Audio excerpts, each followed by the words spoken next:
Hello viewers. Welcome to Seek Wisdom. Today we are here with the summary of a beautiful book written by two world-renowned most joyful spiritual leaders, His Holiness, Dalai Lama and Archbishop Desmond Tutu. The title of the book is, The Book of Joy. This book was written during the visit of Archbishop to India in April 2015 to celebrate 80th birthday of His Holiness, Dalai Lama, and to create what they hoped would be a gift for others, to answer a single burning question: how do we find joy in the face of life's inevitable suffering? From this book, we present you about overcoming the various obstacles to achieving joy and the 8 pillars of everlasting joy. Both spiritual leaders remind us that joy is in fact our birthright and even more fundamental than happiness. Joy is much bigger than happiness. While happiness is often seen as being dependent on external circumstances, joy is not. There are 7 billion human beings and nobody wants to have problems or suffering, but there are many problems and much suffering, most of our own creation. Why? Something is lacking. As one of the 7 billion human beings, they believe everyone has the responsibility to develop a happy world. We need, ultimately, to have a greater concern for others' well-being. In other words, kindness or compassion, which is lacking now. We must pay more attention to our inner values. We must look inside. The joy that they are talking about is not just a feeling. It's not something that just comes and goes. It's something much more profound. And it sounds like what they are saying is that joy is a way of approaching the world. Many people are waiting for happiness or joy. When they get a job, when they fall in love, when they get rich, then they will be happy, then they will have joy. They are talking about something that is available right now, without waiting for anything. Let's have a look at the various obstacles to joy and how to overcome them. Fear. Fear and anxiety are mechanisms that have helped us to survive. You know, if you did not feel fear when you saw a lion over there, and you just walked merrily by, in next to no time there would be no you. God has given us these things, because God knew that we needed them. Otherwise, we would be fearless, but then we'd also be very stupid, and we would not be around very long. The problem is when this fear is exaggerated, which then produces stress, worry, and anxiety. It is very hard to be joyful with stress and anxiety, which often comes from too much expectation and too much ambition. Then, when we don't fulfill that expectation or achieve that ambition, we experience frustration. It is a self-centered attitude. Often we are not being realistic about our own ability or about objective reality. When we have a clear picture about our own capacity, we can be realistic about our effort. Then there is a much greater chance of achieving our goals. But unrealistic effort only brings disaster. When we see how little we really need, love and connection, then all the getting and grasping that we thought was so essential to our well-being takes its rightful place and no longer becomes the focus or the obsession of our lives. If we think we are something special or not special enough, then fear, nervousness, stress, and anxiety arise. You can think about others who are in a similar situation or perhaps even in a worse situation, but who have survived, even thrived. It does help quite a lot to see yourself as part of a greater whole. When we see others as separate, they become a threat. When we see others as part of us, as connected, as interdependent, then there is no challenge we cannot face together. Frustration and anger. We often think of fear and anger as two quite separate emotions. But is for them where there is fear, frustration will come. Frustration brings anger. Fear and anger are two poles of our natural response, as we prepare to flee fear or to fight anger. When we get very angry, we can flip our lid, so to speak, losing the benefit of our critical thinking cortex. As a result, the frontal cortex, which is important for emotion regulation and moral judgment, loses its ability to control our emotional limbic system. One way out of anger, then, is to ask, what is the hurt that has caused our anger? What is the fear that we have? Psychologists often call anger a secondary emotion, because it comes as a defense to feeling threatened. When we can acknowledge and express the fear, how we are feeling threatened, then we are often able to soothe the anger. There is also righteous anger. Righteous anger is usually not about oneself. It is about those whom one sees being harmed and whom one wants to help. Constant fear, constant anger, constant hatred harms our immune system. Fear and anger are destroyers of a calm mind. Then you realize that anger is no use in solving problems. It will not help. It creates more problems. Then eventually, through training of our mind, and using reasoning, we can transform our emotions. It is a lifelong practice, in which we have to continually wrestle with the fear and anger mechanisms of our mammalian brain. Otherwise we are prone to lose it more often than we would like to admit. Sadness and grief. Sadness is seemingly the most direct challenge to joy. It often leads us most directly to empathy and compassion and to recognizing our need for one another. Sadness is a very powerful and enduring emotion. What is particularly interesting is that brief sadness might generate more empathy or generosity. Sadness may have some benefit in our lives, which may be why people are drawn to music, art, and literature that makes them feel sad. We try so hard to separate joy and sorrow into their own boxes, but they are inevitably fastened together. The way through the sadness and grief that comes from great loss is to use it as motivation and to generate a deeper sense of purpose. If your focus while grieving remains mostly on yourself, what am I going to do now? How can I cope? Then there is a greater danger of going down the path of despair and depression. So, again, so much depends on how we respond to our experience of loss and sadness. Grief is a reminder of the depth of our love. Without love, there is no grief. So when we feel our grief, uncomfortable and aching as it may be, it is actually a reminder of the beauty of that love, now lost. Despair. The world is in such turmoil, war, starvation, terrorism, pollution, genocide. People all over the world wanted to know how they could possibly live with joy in such a world. You show your humanity by how you see yourself not as apart from others, but from your connection to others. We're capable of the most awful atrocities. And God weeps until there are those who say, I do want to try to do something. We have a fantastic capacity for goodness. And by proxy we link ourselves to those and try as much as we can to enter into who we are, people of compassion. What can you do to help change that situation? You might not be able to do a great deal, but start where you are and do what you can where you are. It's so wonderful that we can be distressed. That's part of the greatness of who we are. That you are distressed about someone who is not family in any conventional way. And yet you feel distressed, equally. When bad things happen they become news, and it is easy to feel like our basic human nature is to kill or to rape or to be corrupt. Then we can feel that there is not much hope for our future. There are millions and millions of children who are loved by their parents every day. Then in school their teachers care for them. Then in the hospital, every day millions of people receive immense caring. But this is so common that none of it becomes news. We take it for granted. So, when we look at the news, we must keep this more holistic view. Yes, this or that terrible thing has happened. No doubt, there are very negative things, but at the same time there are many more positive things happening in our world. We must have a sense of proportion and a wider perspective. Then, we will not feel despair when we see these sad things. Loneliness.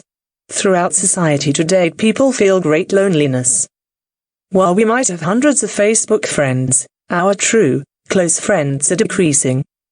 So when something happens, people feel lonely because they have no one they can turn to for help or support. Our whole society has a materialistic culture, where there's no concept of friendship or love, just work. 24 hours a day, like a machine. The Dalai Lama had often emphasized that we are born and die totally dependent on others, and that the independence that we think we experience in between is a myth. If we stress secondary level of differences, my nation, my religion, my color, then we notice the differences. We are same human beings. Whether you know them or not, you can smile and say hello. These differences between religions are personal matters.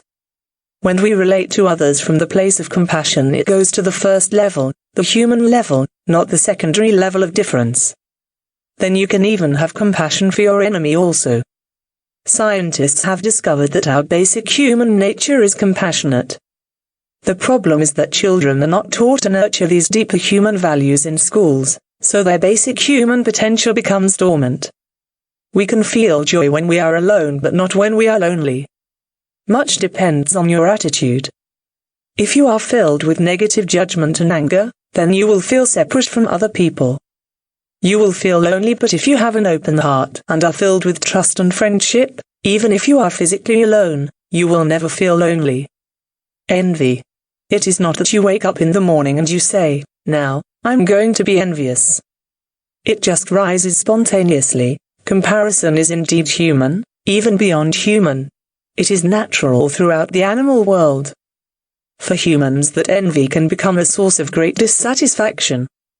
Usually, we don't actually compare ourselves to the hedge fund billionaire, or to the genius scientist, or to the supermodel. We tend to compare ourselves to those who are in our social circle. According to the happiness research, upward comparisons are particularly corrosive to our well-being. Envy doesn't leave room for joy. The feeling of envy leaves one with a pinched feeling of discontent and resentment, tinged with guilt. As per Archbishop, one of the best ways you can begin to counter it is by counting your blessings. So being thankful for the things that you do have can help. And then another remedy is motivation. It can help you say, "I haven't got a car or a house like that guy, so why don't I aim to work to try and get something like that?"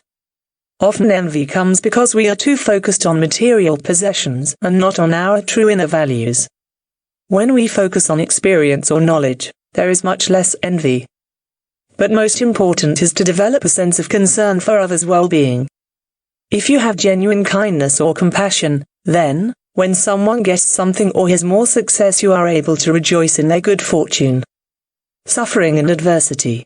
How is it possible to experience joy even at times of suffering and adversity? Even a tragic situation can become an opportunity. It is actually the painful experiences that shine the light on the nature of happiness. The suffering is what makes you appreciate the joy. Many people think of suffering as a problem. Actually, it is an opportunity destiny has given to you. In spite of difficulties and suffering, you can remain firm and maintain your composure.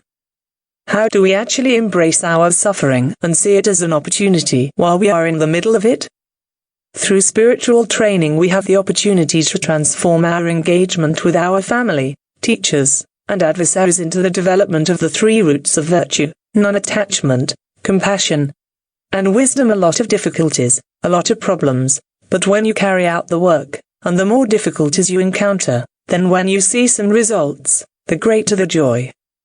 If there are no difficulties and you are always relaxed, then you complain more. The path to joy, like with sadness, did not lead away from suffering and adversity, but through it. Nothing beautiful comes without some suffering. Illness and fear of death. Perhaps death and the fear of death is truly the greatest challenge to joy. Well, when we are dead, it does not really matter, but it is the fear of its approaching, of the suffering that often precedes it, and ultimately the fear of the oblivion and the loss of our personhood that frighten us.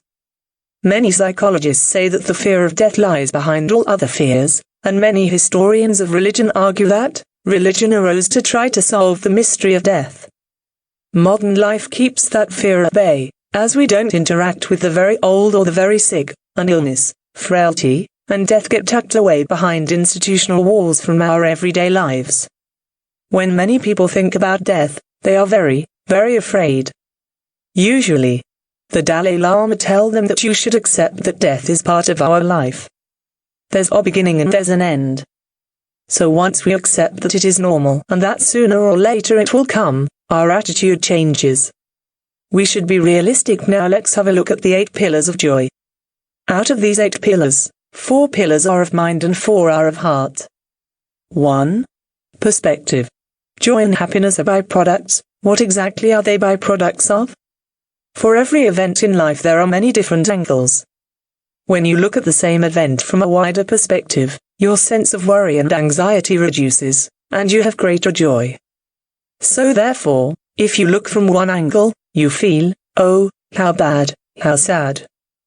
But if you look from another angle at that same tragedy, that same event, you see that it gives me new opportunities. Our perspective literally has the power to keep us alive or to cause our death. Every situation we confront in life comes from the convergence of many contributing factors. This allows us to take a more complete and holistic view of reality, and if we do, our response will be more constructive. We suffer from a perspectival myopia.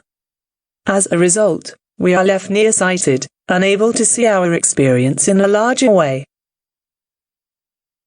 When we confront a challenge, we often react to the situation with fear and anger. The stress can make it hard for us to step back and see other perspectives and other solutions. But if we try, we can become less fixated, or attached, to one outcome and can use more skillful means to handle the situation. By stepping back we can also see the long view, and have a clearer understanding of our actions and our problems in the larger frame of our life. 2. Humility. Archbishop and the Dalai Lama were saying that humility is essential to a life of joy. And it's exactly this humility, which allows these two men to be so approachable, so connected to others, and so effective in their work in the world. If you think you are just a normal person, one human being out of 7 billion, you see there's no reason to be surprised or to feel like I should be something special.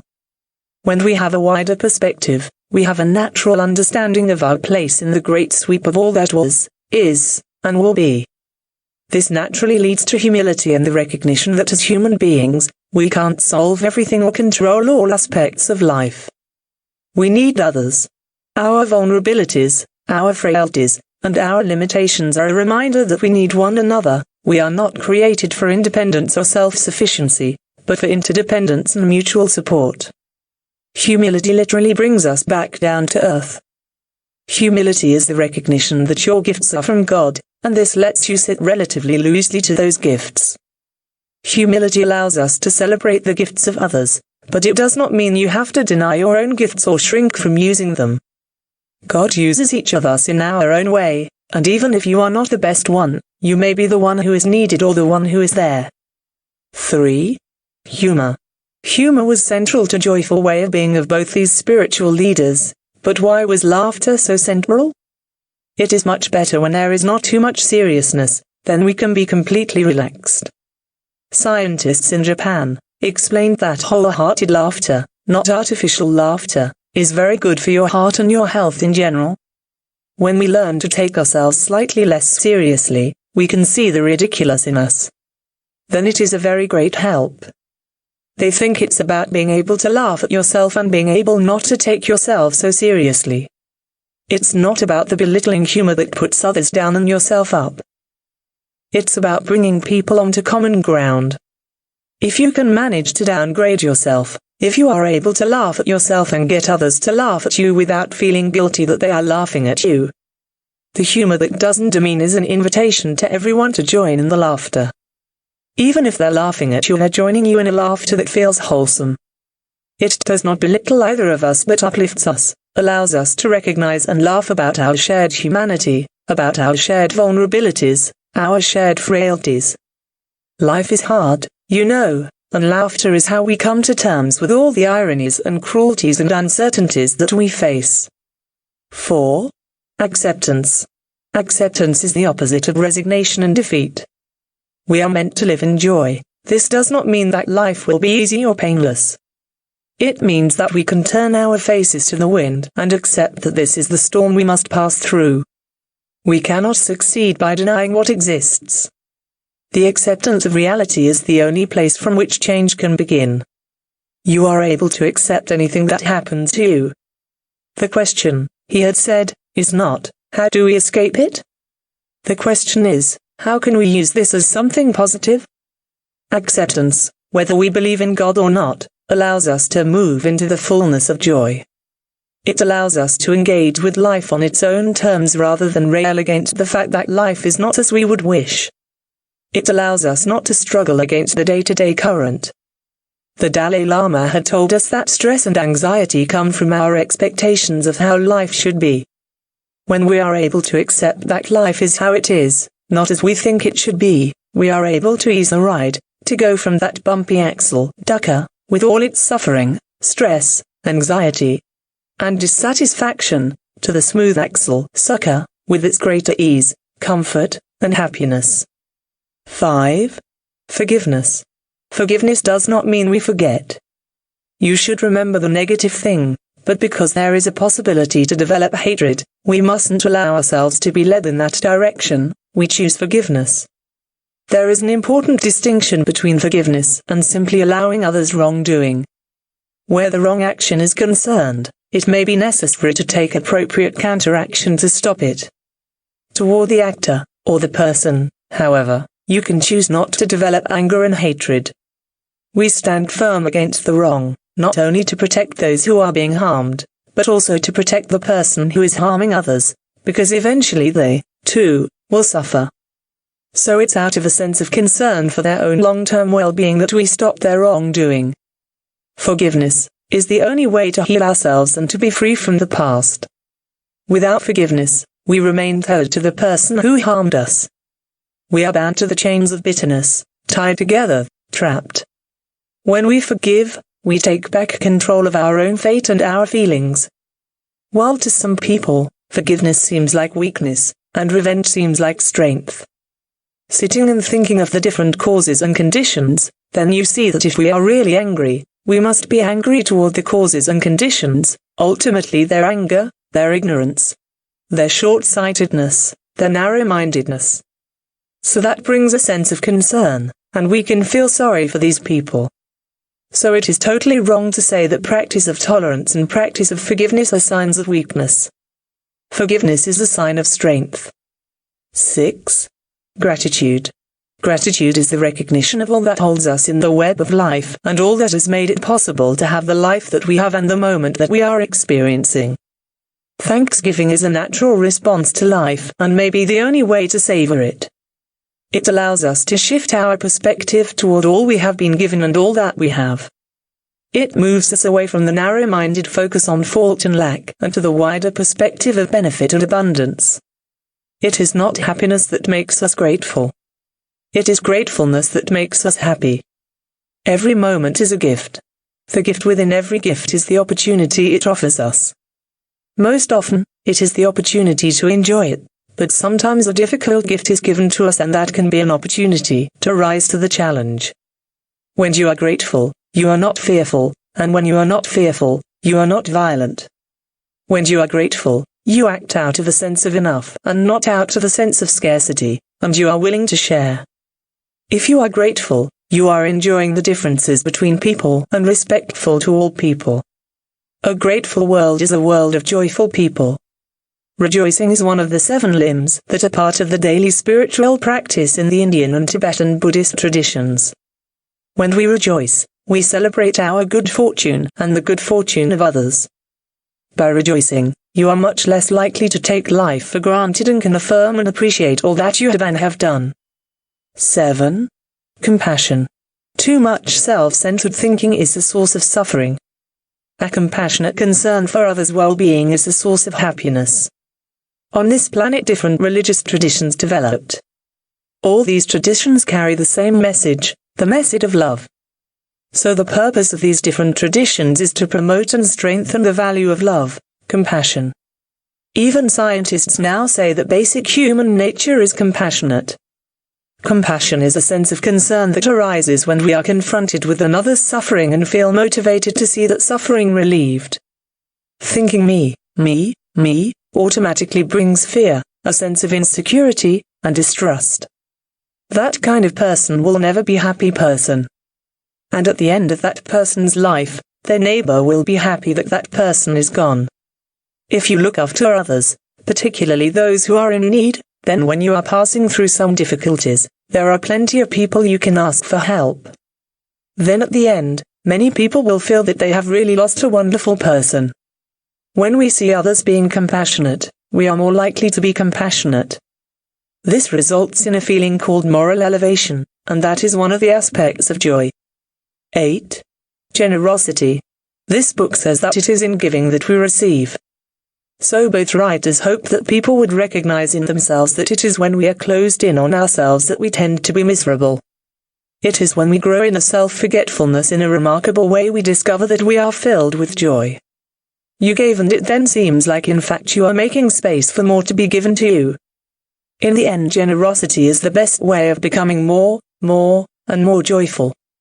Generosity is often a natural outgrowth of compassion, though the line between the two can be hard to distinguish. Generosity is often something that we learn to enjoy by doing. It is probably for this reason that charity is prescribed by almost every religious tradition. Generosity was so important for our survival that the reward centers of our brain light up as strongly when we give as when we receive, sometimes even more so. Generosity is even associated with better health and longer life expectancy. Generosity significantly increases the protective antibody salivary immunoglobulin A, a protein used by the immune system. Generosity is not just about the money we give. It is also about how we give our time. Compassion and generosity are not just lofty virtues, they are at the center of our humanity, what makes our lives joyful and meaningful. So, we have got the secret of everlasting joy through the words of wisdom from the world's most joyful spiritual leaders. Let us follow their advice and make our life joyful. If you want to buy this book, the link is provided in the description. Or you may get the soft copy of this book through PDF Drive. If you like this video, please hit a like, share it with your friends and make their lives also joyful. Subscribe this channel for more such videos.